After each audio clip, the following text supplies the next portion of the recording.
জলটা খেয়ে খাও খাও। পুজোর আগে মানে মেয়েদের আর কোনো কিছু শেষ নেই।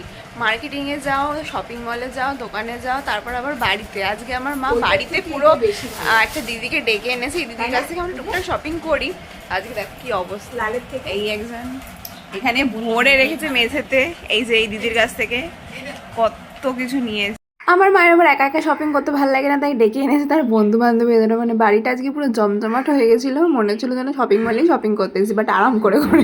আরেকজনকে দেখো পুজোর সময় শাড়ি নেবে, কুর্তি নেবে, নাইটিটা না নিলে হয় না কি বাবু? নাইটিটা কেন বাদ যায়? এবার পুজোর সময় তো একটু ভালো নাইটি নিতেই হয়। ব্যাস, যেমন কোথাও তেমন কাজ। আমার মায়ের আবার এসব জিনিস চয়েস করতে একদম দেরি লাগে না, দেখলো কি উঠিয়ে নিল।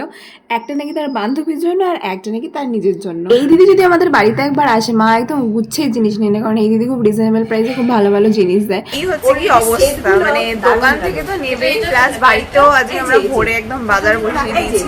তোমরা কারা কারা এরকম করো অবশ্যই জানাও। আর তোমরা যদি চাও এই দিদির দোকানেও আসতে পারো, আমাদের এখানে দিদি দোকান। দিদি তোমার দোকানটা কোথায় করবো বলে দাও। এই দাঁড়াও, গলাপাড়া আমাদের ইছাপুরে এখানে গয়লাপাড়া আছে। ওটা 3 পিস আছে, ওড়নার সাথ আছে।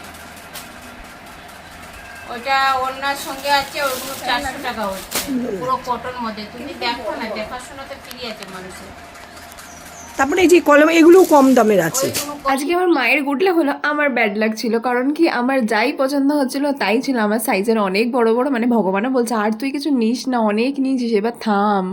দেখো শপিং করতে আমাকে যেখানেই বলুক, আমি সব সময় আমার ফুল এনার্জি থাকে। যদি কিছু নাও কিনি, দেখতে তো ভীষণ ভালো লাগে। বাট যাই হোক, আজকে যেহেতু বাড়িতে শপিং করেছি, আজকে শপিং করতে করতে আমি শুয়েই পড়েছি। হ্যাঁ, আমি এরকমই। ভিডিওটা কিরকম লাগলো অবশ্যই জানি। আজকে মতো টাটা সবাইকে।